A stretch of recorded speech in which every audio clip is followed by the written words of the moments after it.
आपने हमारे चैनल पे क्लास 11 की इकोनॉमिक्स की क्लासेस देखी हैं, तो चलिए अब से हम आपके लिए लेके आए हैं क्लास 11 की बिजनेस स्टडीज की क्लासेस भी। तो चलिए शुरू करते हैं पहले चैप्टर से, जिसका नाम है business, trade and commerce. But शुरू करने से पहले एक बात जानते हैं कि बिजनेस होता क्या है एग्जैक्टली। हमने बहुत बार सुना होगा अपने फैमिली मेंबर से या किसी से भी कि भाई हमारे चाचा बिजनेस कर रहे हैं या हमारे मामा कर रहे हैं या कोई रिलेटिव बिजनेस कर रहा है या कोई दोस्त कर रहा है, या हमने अपने घर के आसपास भी देखी होंगी बहुत दुकानें हैं, हम समझते हैं कि वो बिजनेस है। पर ये जो चीजें हो रही हैं, क्या वो बिजनेस की डेफिनेशन में आती हैं? क्या वो बिजनेस कहलाएगा? तो चलिए इसको समझते हैं एग्जाम्पल से। मान लीजिए आपके पास एक फोन है, आपको वो पसंद नहीं है, आप उसे बेचना चाह रहे हैं, तो आपका दोस्त आके कहता है कि भाई मुझे तो तेरा फोन बहुत अच्छा लगता है, तो तू मुझे अपना फोन दे दे, तू बेचना भी चाह रहा है, तू नया ले लियो। आपने सोचा यार ये भी सही है, क्यों ना मैं उसको अपना फोन दे दूं, जो मुझे पैसे मिलेंगे उससे मैं अपना नया फोन खरीद लूंगा अपनी पसंद का। तो आपने उसको अपना फोन बेच दिया, आपको प्रॉफिट भी हो गया, आपको थोड़े ज्यादा पैसे भी मिल गए मार्केट से। अब आप सोचो कि क्या ये बिजनेस कहलाएगा? आपने फोन भी बेचा है, आपको प्रॉफिट भी हो रहा है। नहीं, ये बिजनेस नहीं है। क्यों? क्योंकि ये ट्रांजेक्शन सिर्फ एक बार हुई है। आगे चलते हैं। मान लो आपकी दुकान है, भाई वहां पे आपका काम है बिजनेस का, मोबाइल फोन बेचने का। आप मोबाइल फोन बेच रहे हैं। अब आपका दोस्त आता है और बोलता है कि भाई मुझे मोबाइल फोन लेना है। आपने कहा ठीक है, आपने उसको मोबाइल फोन बेच दिया।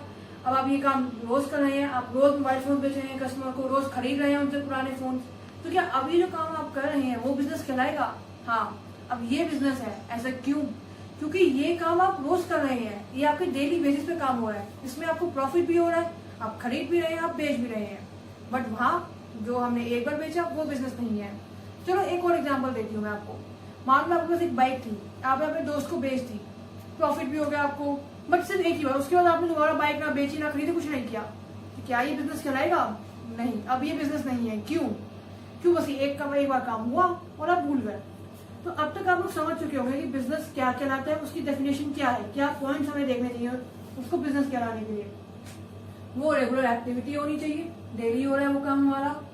किस चीज का काम होना चाहिए? हम कोई चीज खरीद रहे हैं, कोई चीज बना रहे हैं, कन्वर्ट कर रहे हैं रॉ मटेरियल से फिनिश गुड्स में, या कोई चीज हम बेच रहे हैं। क्या गुड्स है वो या सर्विसेज है? मोस्ट इंपॉर्टेंट कि उसका मोटिव क्या है, हम ये काम कर क्यों रहे हैं। तो उसका मोटिव क्या है हम लोगों के लिए? प्रॉफिट, यानी कि पैसे कमाने के लिए हम ये काम कर रहे हैं। तो ये होता है बिजनेस। तो चलिए अब आगे देखते हैं कि बिजनेस की कैरेक्टरिस्टिक्स क्या होती हैं, कौन से पॉइंट्स हैं जो फीचर्स कहलाएंगे बिजनेस के।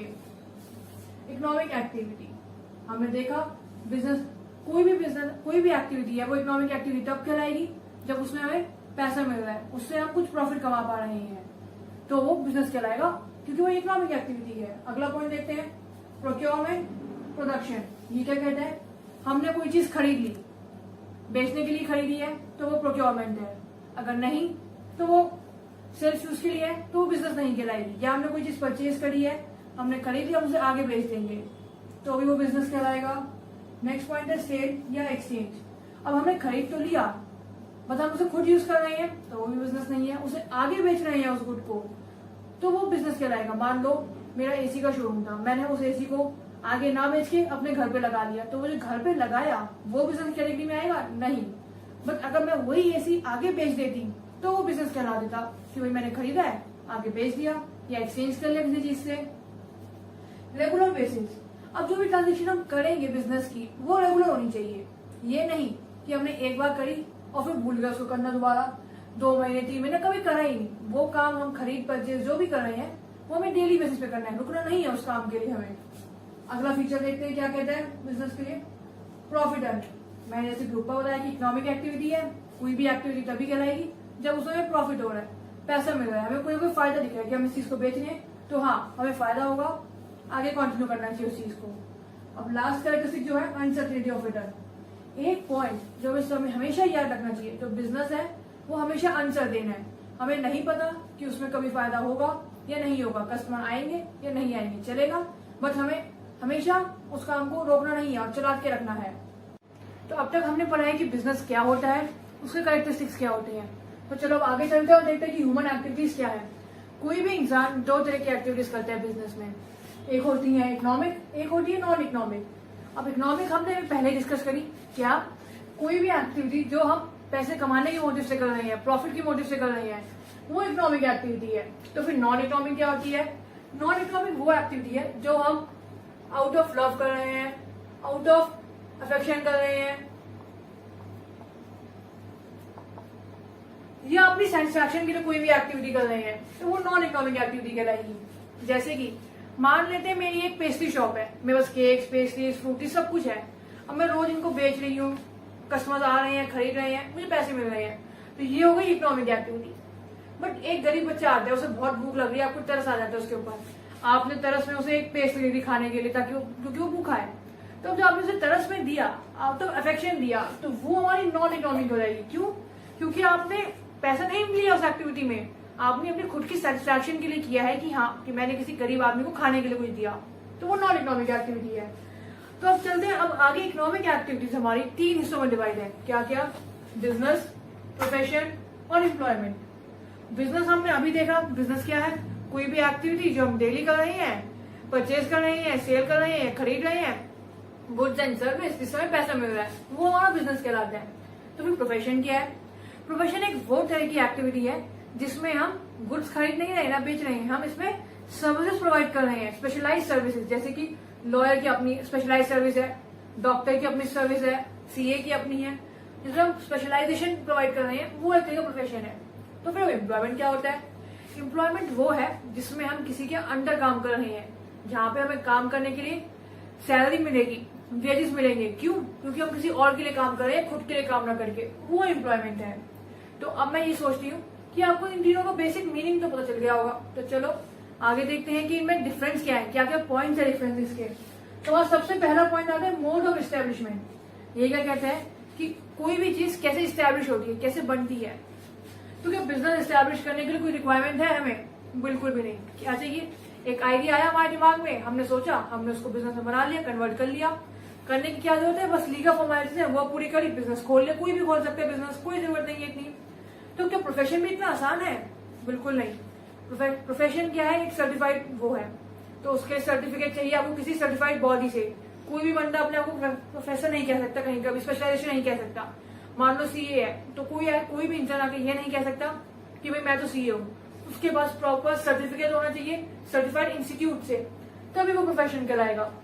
एम्प्लॉयमेंट के लिए क्या हमारी मोड एस्टेब्लिशमेंट है? कुछ भी नहीं। क्यों? क्योंकि हम इसमें खुद काम नहीं कर रहे हैं, हम किसी और के अंडर काम कर रहे हैं, तो इसमें भी कोई दिक्कत नहीं है। अब सेकंड आता है नेचर ऑफ वर्क। तीनों के अंदर हम किस तरह का काम कर रहे हैं। बताया बिजनेस में हम क्या काम कर रहे हैं, उसमें गुड्स एंड सर्विस खरीद रहे हैं, बेच रहे हैं, डिपेंड करता है। अब प्रोफेशन में क्या काम है? प्रोफेशन में हम पर्सनलाइज सर्विसेज प्रोवाइड कर रहे हैं। लॉयर है तो वो लीगल सर्विस दे रहे हैं, टीचर है तो वो टीचिंग की सर्विसेज दे रही है, डॉक्टर है तो वो अपनी डॉक्टर की सर्विसेज दे रहे हैं। तो स्पेशलाइज सर्विस है, हर किसी की अपनी अपनी। एम्प्लॉयमेंट में हमारा क्या काम है? वो डिपेंड करता है कि हम कहाँ पे काम कर रहे हैं। किसी ऑफिस में अलग तरह का काम होगा, किसी पोस्ट पे अलग काम होगा, उसके डिपेंड करेगा कि आप कहाँ पर हैं और क्या काम कर रहे हैं। अब अगला पॉइंट देखते हैं, क्वालिफिकेशन। तो कुछ भी खोलने के लिए, करने के लिए हमें क्या मिनिमम क्वालिफिकेशन रिक्वायर्ड होती है, ये देखते हैं। बिजनेस के लिए कोई क्वालिफिकेशन चाहिए? नहीं चाहिए। क्यों? बताया, आइडिया चाहिए। किसी को भी आइडिया आया, बिजनेस खोल सकता है, कोई जरूरत नहीं क्वालिफिकेशन की।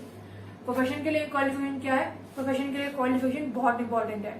वो किसी भी सर्टिफाइड बॉडी से रजिस्टर्ड होना चाहिए, वरना अपने आप को वो नहीं कहला सकता कि भाई मैं प्रोफेसर हूँ, कहीं का प्रोफेशन है मेरे पास। एम्प्लॉयमेंट के लिए क्या क्वालिफिकेशन है? डिपेंड करता है कि आप कहाँ काम कर रहे हैं, किसके अंडर है, रिक्वायरमेंट्स क्या है, वो सब डिपेंड करेंगे। ठीक है। अब आते हैं रिस्क और रिटर्न। तो रिस्क और रिवॉर्ड क्या है? ये एक तरीके से सेम तरीका है, यानी कि हमें बदले में क्या मिल रहा है। क्या मिल रहा है? बिजनेस में क्या मिल रहा है? बिजनेस में हमें मिल रहा है प्रॉफिट। प्रोफेशन में क्या मिल रहा है? प्रोफेशन में हमें मिल रही है फीस। तो एम्प्लॉयमेंट में क्या मिल रहा है? एम्प्लॉयमेंट मिल रही है हमें सैलरीज या वेज। ठीक है। अब हमारा रिस्क क्या है? तो बिजनेस में रिस्क है, जी हाँ बिजनेस में रिस्क है। हमें नहीं पता वो आज चलेगा, कल चलेगा, नहीं चलेगा, कस्टमर आएंगे, नहीं आएंगे, बट हम फिर भी बिजनेस को करेंगे। क्यों? हम ये सोचेंगे कि हाँ हमारा बिजनेस चलेगा ही चलेगा। हम ये क्यों सोचें कि नहीं चलेगा, क्यों नेगेटिव लेके जाएंगे? तो रिस्क तो है बिजनेस में। तो प्रोफेशन में भी रिस्क है, कह सकते हैं कि थोड़ा सा रिस्क है, बट अगर हम देखें बिजनेस से कंपैरेटिवली में तो फिर बिल्कुल भी रिस्क नहीं आता। और एम्प्लॉयमेंट में कोई रिस्क नहीं है। क्यों? किसी और के अंदर काम कर रहे हैं, हमें अपना पैसा मिल रहा है, हमने अपनी सर्विस दे दी, वो उसने हमें पैसे दे दी, सैलरी दे दी, वेजेस दे दिए। कुछ अगर नुकसान होगा तो उसका होगा जिसका बिजनेस काम हो रहा है, तो उसमें का कोई रिस्क नहीं है एम्प्लॉयमेंट में, ठीक है, कोई दिक्कत नहीं। अब देखते हैं कोड ऑफ कंडक्ट क्या है। तो क्या हमें कोई proper rules and regulations follow करने की जरूरत है कोई भी चीज करने के लिए? वो देखते हैं कि क्या है किस किस में। हमें बिजनेस में कोई कोड ऑफ कंडक्ट फॉलो करना है? नहीं। क्यों? क्योंकि हमने कोई भी एक्टिविटी है, हम कोई भी खोल सकते हैं, कोई प्रॉपर स्ट्रक्चर नहीं है, बस लीगल फॉर्मेलिटीज पूरी करी, बिजनेस खोल लो, तो कोई कोड ऑफ कंडक्ट नहीं है।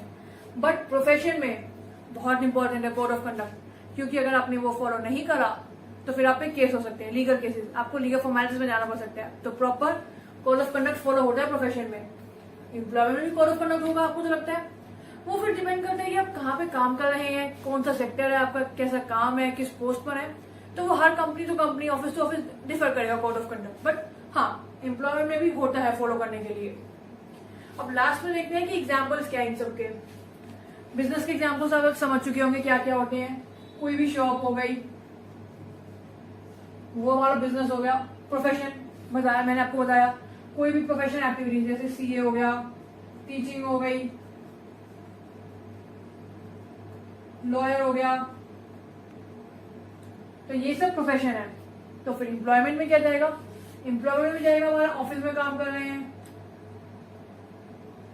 या किसी बैंक में काम कर रहे हैं या कहीं भी काम कर रहे हैं, वो हमारा एम्प्लॉयमेंट हो जाएगा। सो आई होप अब तक आपको जितना पढ़ाया सब समझ में आया, या फिर भी कोई डाउट है तो कमेंट सेक्शन में जरूर पूछना। Thank you.